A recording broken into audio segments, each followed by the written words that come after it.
Bismillahirrahmanirrahim. Assalamualaikum warahmatullahi wabarakatuh.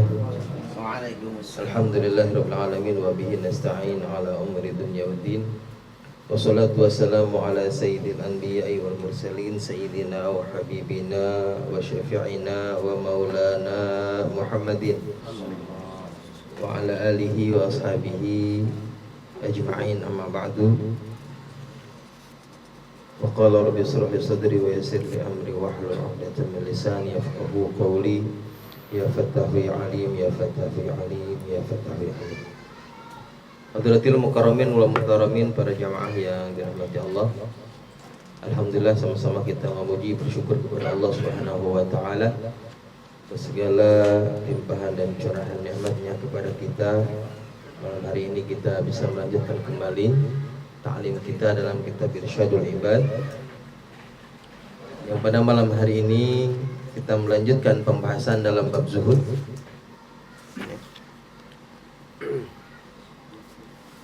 Tinggal sedikit lagi.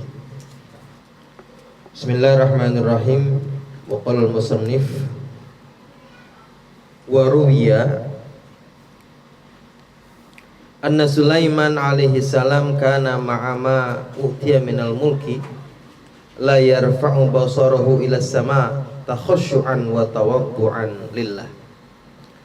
Ini kita sedang melanjutkan bahasan tentang zuhud, di mana zuhud adalah secara garis besar tidak mengambil dari dunia, tidak mengambil dunia kecuali sekedar untuk hal-hal yang penting saja buat dirinya.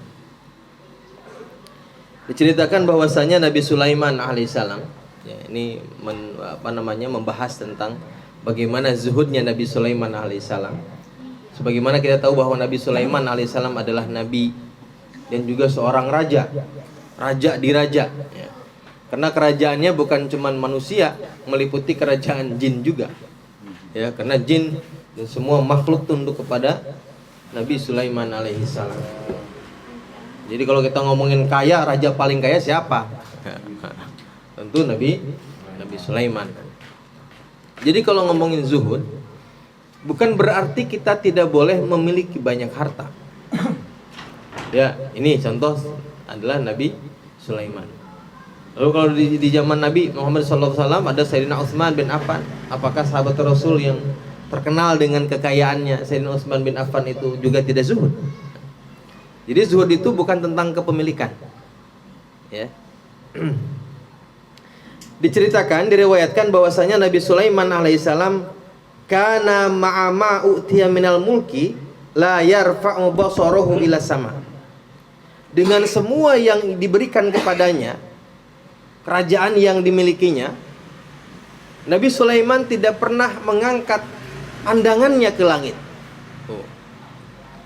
Takhasyu'an, karena kehusyuannya dan karena kerendahan hatinya kepada Allah. Tunduk patuh kepada Allah sehingga mandang langit pun ke atas pun takut kepada Allah. Enggak pernah ya. Padahal raja. Kita mah raja bukan apa bukan, dangak mulu. Ya kan ya? Ini raja nih, mandang langit aja nggak berani. Wa kana yut'imun nasa ladza'idzal at'imati wa ya'kulu khubzasy sya'ir.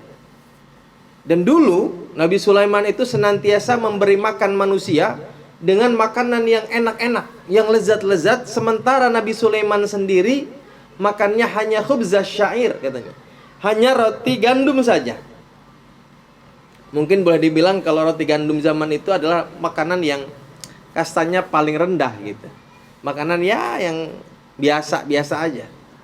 Padahal raja, kalau ngasih makanan ke orang lain, makanan yang enak-enak. Ngumpulin orang, setiap mau makan ngumpulin orang, ngundang orang.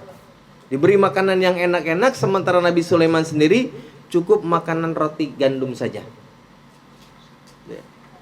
Wa qad qila lahu, dan sungguh telah ditanyakan kepadanya, malaka taju'u wa anta ala khazainil ardi.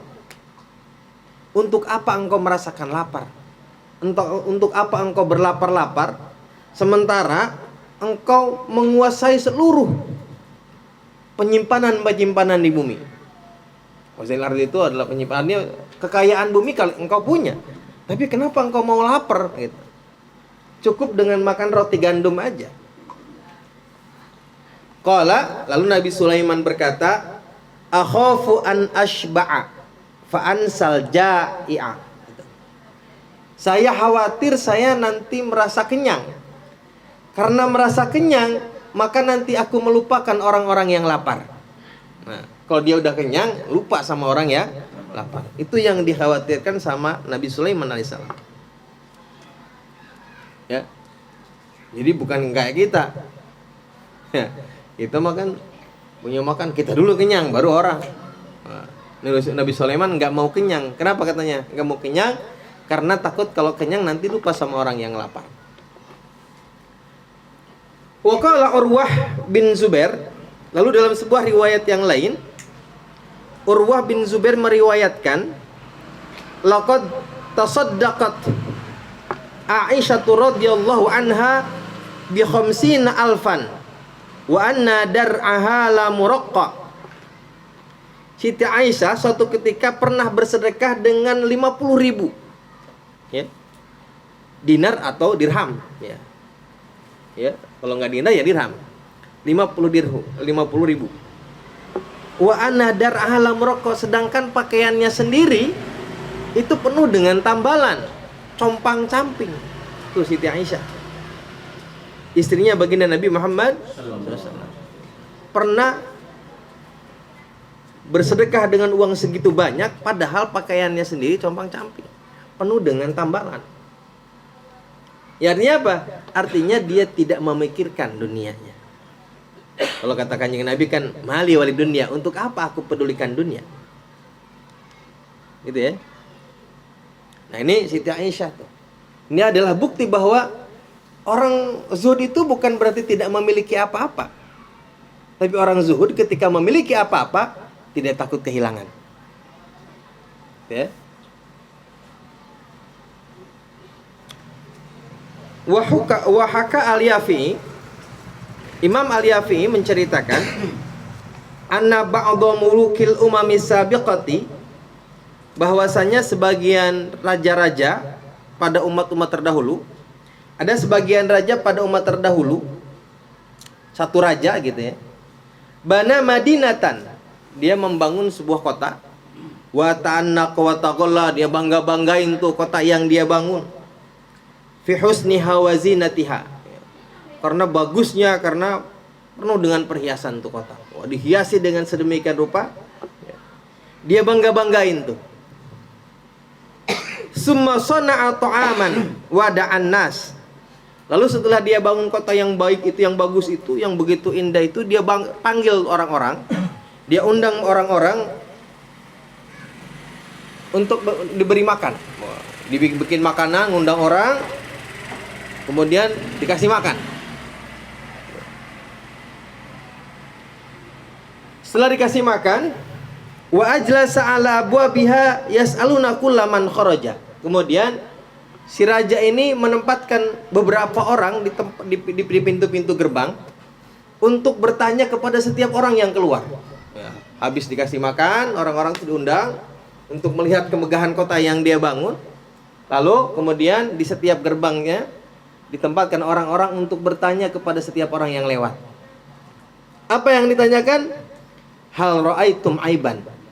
Ada enggak cacatnya nih? Ada kekurangan enggak?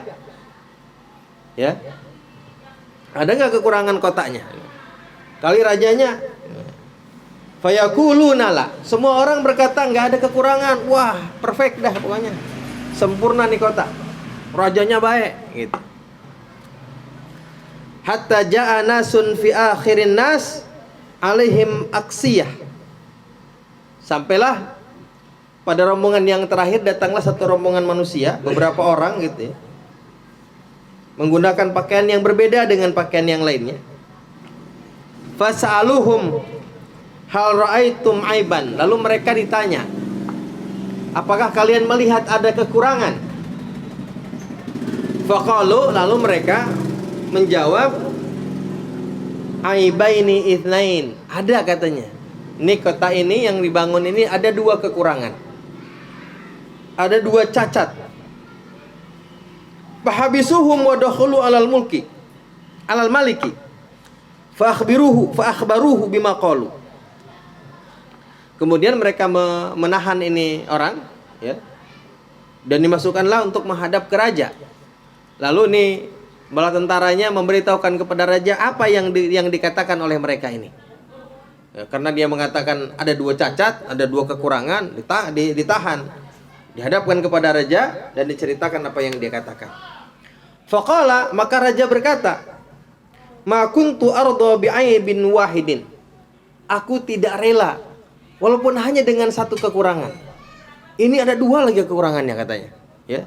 Satu kekurangan saja saya nggak rela, jangan sampai ada kekurangan, gitu ya. Fa'atuni bihim. Maka datangkanlah mereka kepadaku. Bawa mereka kepadaku. Fa'adkhuluhum alaihi fas'alahum anil aibaini mahuma. Lalu dibawalah mereka masuk ke raja, ditanya, apa sih dua cacat yang kamu katakan itu?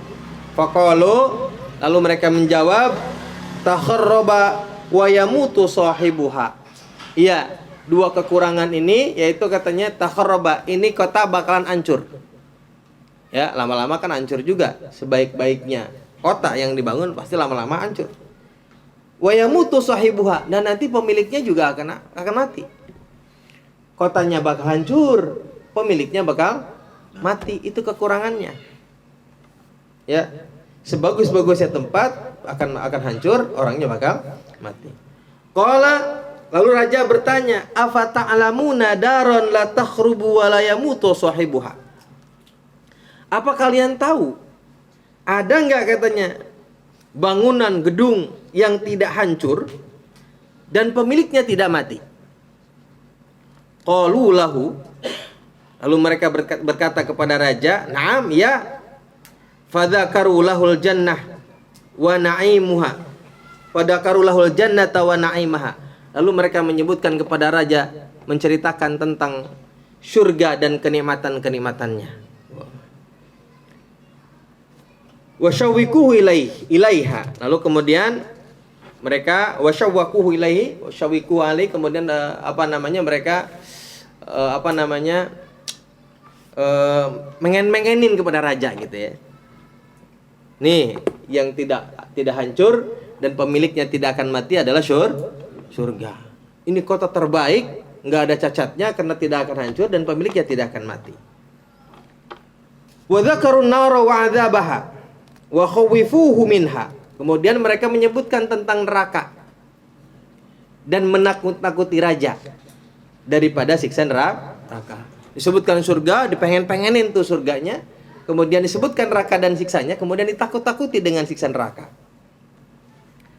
Wada'uhu ila ibadatillahi azza wa jalla. Lalu mereka mengajak si raja untuk beribadah kepada Allah azza wa jalla. Fajabahum ila dzalika, maka raja menjawabnya terhadap panggilan tersebut, ya, terhadap ajakan tersebut. Wa kharaja min mulkihi hariban ilallahi ta'ala, dan dia keluar dari kerajaannya, ya, menuju kepada Allah Subhanahu wa ta'ala. Itu mampu, yang namanya zuhud itu mampu meninggalkan meninggalkan harta. Ya, jadi zuhud bukan berarti harus hidup dalam keadaan yang miskin, bukan, tetapi tidak menempatkan harta sedikit pun dalam hatinya, gitu ya. Ya kan diceritakan ya, kalau yang Nabi sendiri sudah mempraktekkan itu. Nabi itu menikahi Siti Khadijah, yang dimana Sayyidatina Khadijah ini wanita terkaya yang ada di Mekah waktu itu. Janda kaya, janda cantik kaya, terkaya. Tapi apa? Dibawa dakwah oleh Nabi Muhammad SAW, habis, nggak tersiksa. Ya? Apa nyesel lagi Nabi? Enggak. Siti Khadijah nyesel enggak? Enggak. Kenapa? Itu yang namanya zuhud. Ya, semuanya dihibahkan, semuanya diperuntukkan untuk Allah Subhanahu wa ta'ala.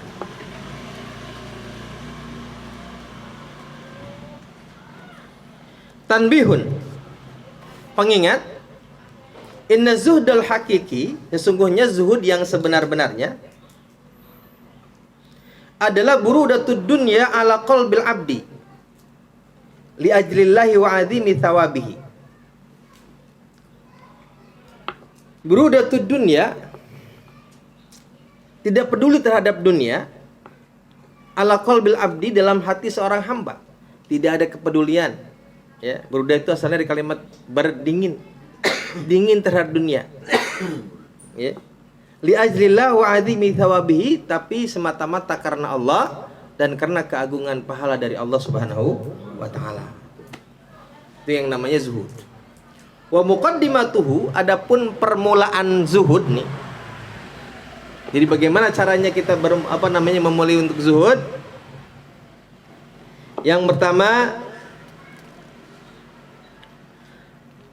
tarku talabil mafkudi minad dunya wa tafriqil majmu'i minha. Yang pertama, meninggalkan atau tidak mencari sesuatu yang hilang dari dunianya, sesuatu yang tidak ada, yang tidak dimilikinya dari dunia. Jadi yang enggak ada tidak perlu dicari. Kemudian yang ada, wa tafriqul majmu' minha, kemudian yang ada yang sudah dikumpulkan oleh kita dibagikan. Wa tafriqu majmu'iha al-majmu' minha wa tarku iradatiha wa ikhtiyariha. Lalu dia meninggalkan kehendak-kehendaknya, meninggalkan usaha ikhtiarnya. Tidak aja, tinggalin semua tuh.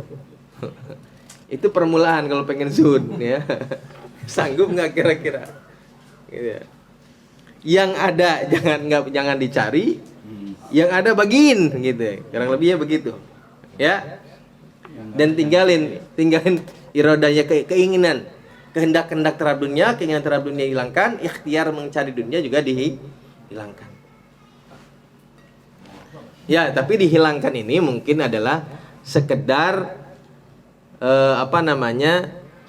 sekedar cukup untuk menyambung hidupnya saja. Ya, karena kemarin kan di sini ada pembahasan bahwasannya yang namanya zuhud itu adalah akhdhu qadrid darurah, hanya mengambil yang sekadar darurat saja, betul, yang penting banget. Kalau nggak penting banget nggak diambil. Ya. Sekiranya gitu. Karena kan gini, kalau sama sekali ditinggalkan sama sekali, nanti akan menjadi masuk kepada keadaan yang memberatkan orang lain. Sedangkan memberatkan orang lain juga dilarang oleh Kanjeng Nabi. Karena kata Kanjeng Nabi, wala takunu kallan alan nas. Jangan sampai kalian menjadi beban buat orang lain. Jadi zuhud itu tinggalkan semua, tapi akhdhu darurahnya kudu ada. Artinya sekiranya tidak minta-minta kepada orang lain. Jadi minta-minta juga jangan. Ya. Kira-kira begitu. Fa idza ata bihal abdu, kalau seorang hamba itu sudah melakukan hal itu, ya, yang enggak ada jangan dicari, yang ada bagiin, dah, tuh hilangkan tuh semua keinginan-keinginan dan semua usaha-usaha untuk memperbanyak harta tinggalin. Ya. Kalau sudah dilakukan itu, aurathat tilka zuhdul hakiki, maka akan tumbuhlah zuhud yang sebenar-benarnya. Tapi jangan salah nih, sekarang banyak juga orang malas. Yang jadi salah itu ketika orang malas, lalu dia bilang, saya mau ibadah aja sekarang, mau ngabisin waktu buat ibadah. Nah, ini bukan zuhud namanya. Emang itu mah malas, al-batalah itu namanya. Kalau batalah itu nganggur adalah yuqasil qalba. Kalau yang begini bukan menumbuhkan kezuhudan, tapi hanya menumbuhkan keras hati. Beda. Paham ya? Beda. Kalau kita masih pengen hidup enak, kemudian dia bilang saya mau ibadah aja, nggak mau tergopo-gopo sama dunia, ini namanya batalah, bukan zuhud. Nah, ini yang begini nanti yuqasil qalba, dapat mengeraskan hati, karena jadi orang jadi tidak menerima nasihat orang, diomongin nggak kena, ya, disuruh megang pacul aja gue mah udah nggak kuat. Nah itu, ya. Tasbih doang diputer-puter. Nah. Makan meloyan. Iya, kalau makan sampai atop mah berarti belum zuhud belum. Karena kalau sudah zuhud mah kata Kanjeng Nabi apa? Rasulullah tidak pernah kenyang. Bukan nggak pernah lapar, Jod. Lu mah kan nggak pernah lapar. Kanjeng Nabi mah nggak pernah kenyang, Jod. Ya, nggak pernah kenyang. Kalau kita nggak pernah lapar, nah baru jauh dari zuhud.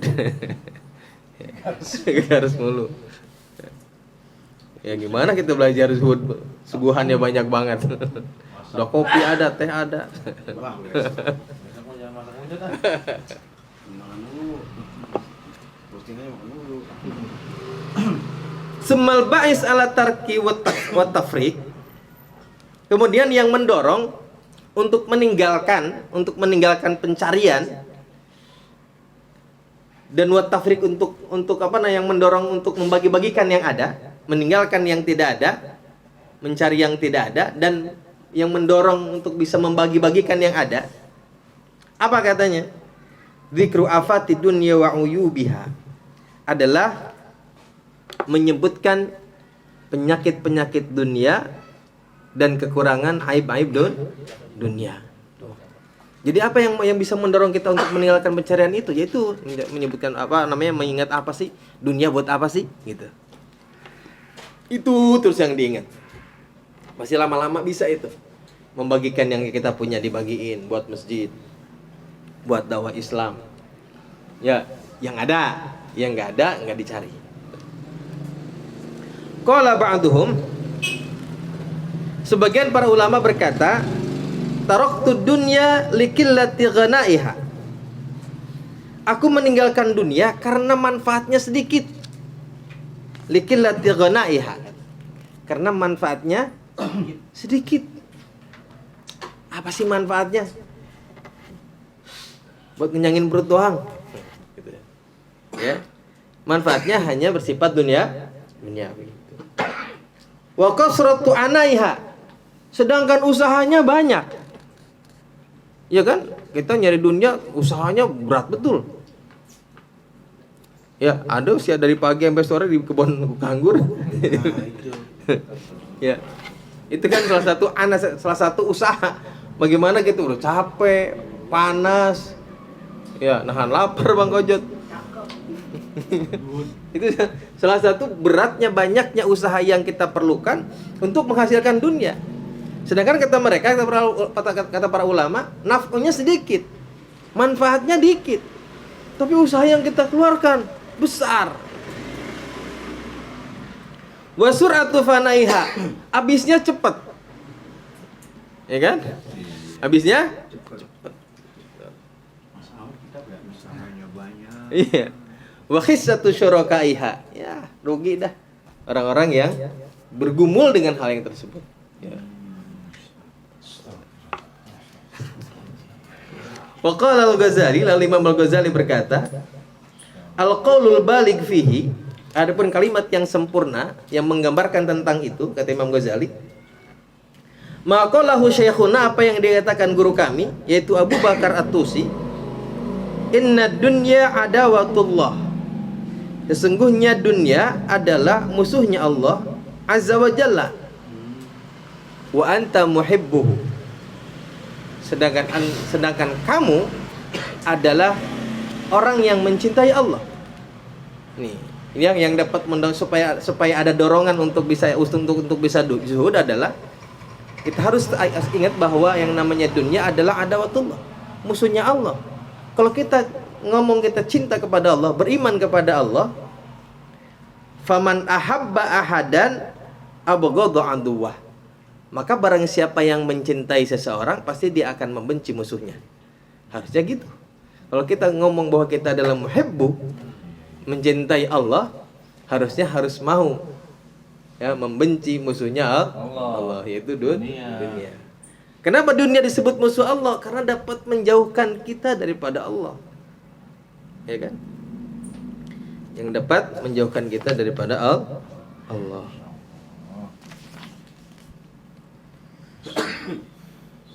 Ja'alanallahu minal mubghidina lidunya wal muhibbina lil akhirah. Semoga Allah Subhanahu wa taala menjadikan kita sebagai orang-orang yang membenci terhadap dunia, wal muhibbina lil akhirah, dan orang-orang yang mencintai terhadap akhirat. Amin ya rabbal alamin.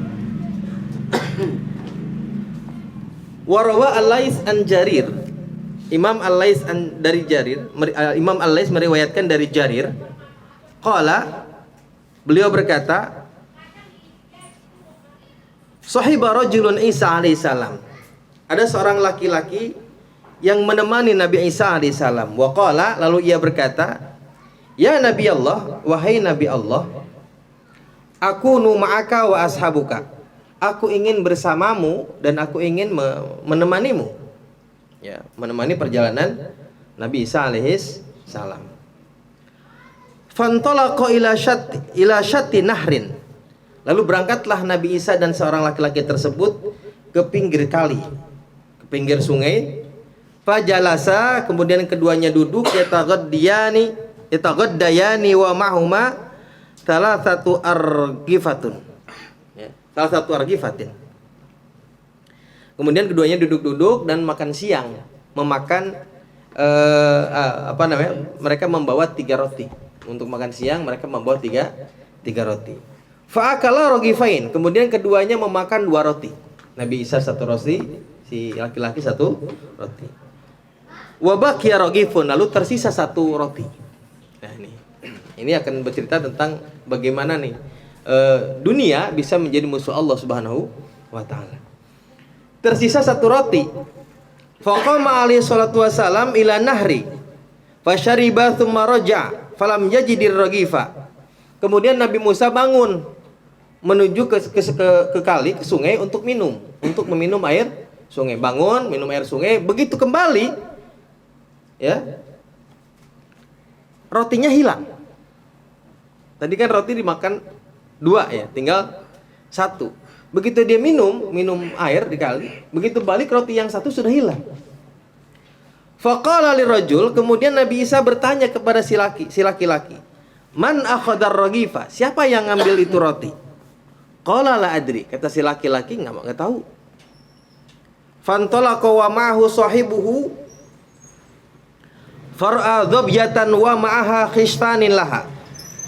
Lalu berangkatlah Nabi Musa dengan sahabatnya tersebut dan melihat seekor rusa betina. Wa ma'a khishfan, bersama 2 anaknya. Jadi ada 1 rusa dengan 2 anaknya.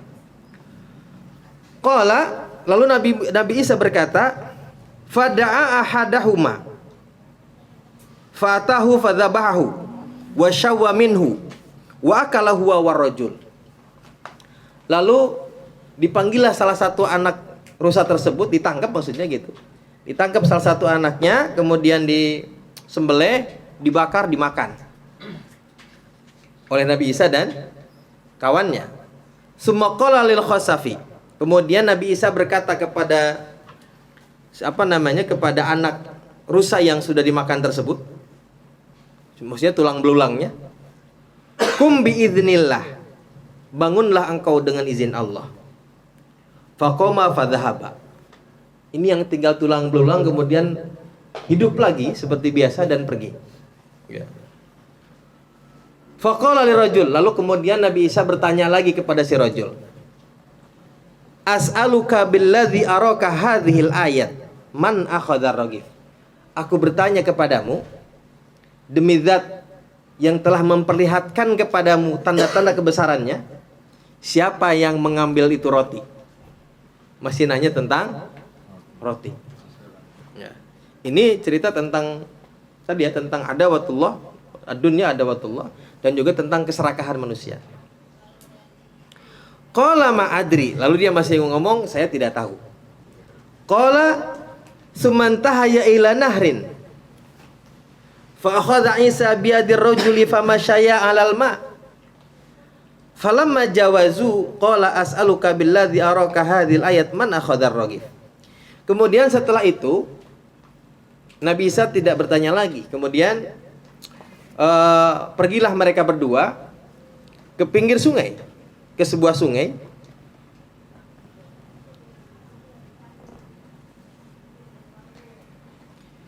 Fa akhadha Isa biyadir rajul, kemudian Nabi Isa menuntun atau menarik tangan si laki-laki tersebut, ya, ke tengah kali, di atas air, tengah kali itu, di tengah air. Jadi jalan di atas air tuh, dibawa tuh oleh Nabi Isa ke tengah-tengah kali di atas air. Falamma jawazu qala, setelah dia berada di tengah kali, Nabi Isa bertanya, siapa yang makan ini roti? Billadzi, apa tadi? Billadzi araka hadhil ayat, demi zat yang telah memperlihatkanmu tanda-tanda kebesarannya, siapa yang makan itu roti? Masih nggak mau ngaku nih si rajul. Qala la adri, saya nggak tahu. Qala fantahya ila mafazatin fajalasa fa akhadha Isa fajama'a turaban aw ramalan wa qala lahu kun dhahaban biidznillah. Lalu kemudian Nabi Isa setelah itu masih ngomong nggak tahu, pergi lagi berdua. Sampailah ke Mafazah. Mafazah itu di tengah gurun pasir. Di tengah gurun pasir, kemudian Nabi Isa alaihissalam mengumpulkan debu pasir atau romal di sana, pasir atau kerikil dikumpulkan oleh Nabi Isa alaihissalam. Setelah dikumpulkan, lalu Nabi Isa berkata kepadanya, kun lahu, kun dhahaban bidinlah, jadilah emas dengan izin Allah.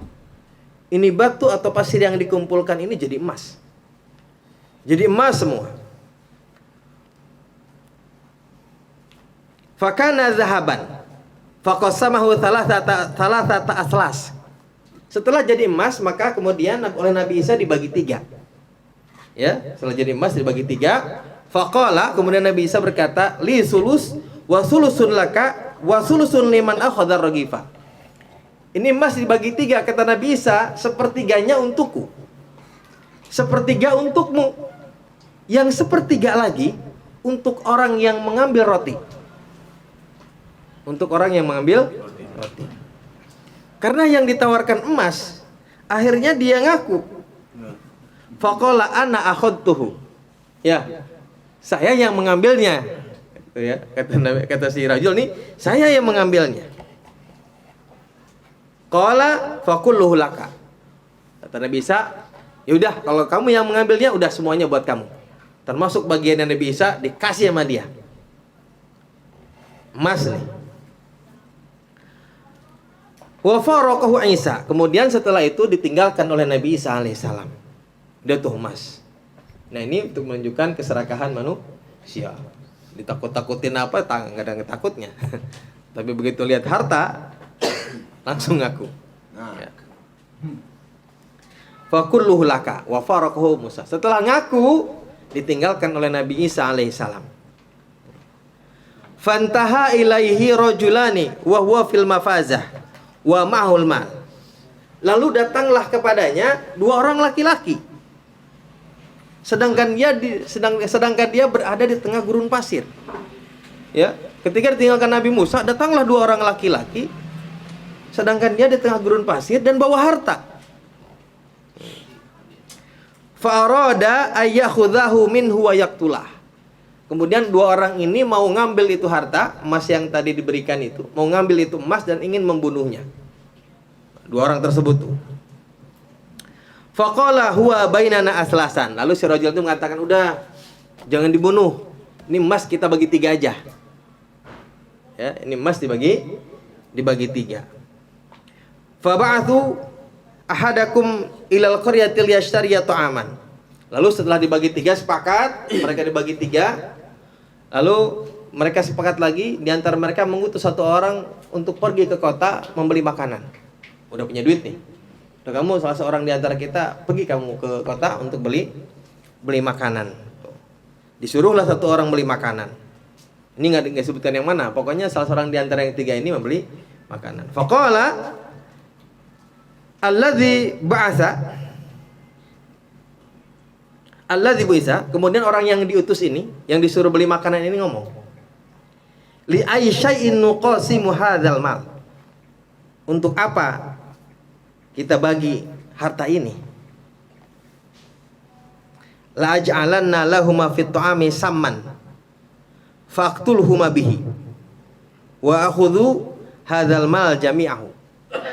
Ya, nanti katanya, kata si orang yang disuruh beli makanan ini, ngapain gue bagi-bagi ini harta nih? Ntar gue taruh racun di makanannya, ya, dan aku bunuh keduanya. Ya, jadi sudah niatnya jahatnya. Jadi begitu pergi, karena serakah manusia terhadap harta nih. Ngapain dibagi 3? Buat gua aja semua. Ya, jadi ntar saya akan taruh racun di makanan yang dibawanya nanti. Faja'ala fihi samma. Kemudian dia letakkan dalam makanannya racun. Wah, diracunin tuh makanannya.